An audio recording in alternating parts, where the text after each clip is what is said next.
The best piece of advice I would want to tell myself is be kind. Life throws curveball, but you deserve to be happy. Celebrate your wins, big and small. It's okay to make mistakes. That's how we learn and grow.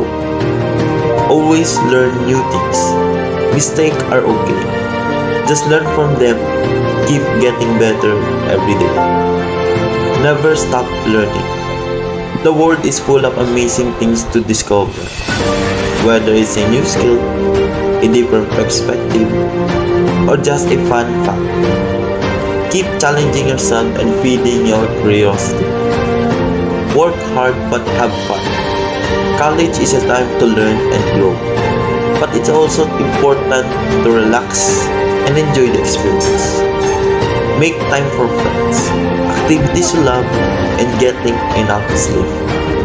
And focus on what matters to you. Don't get caught up in chasing other people's dreams. Find what makes you happy and go for it.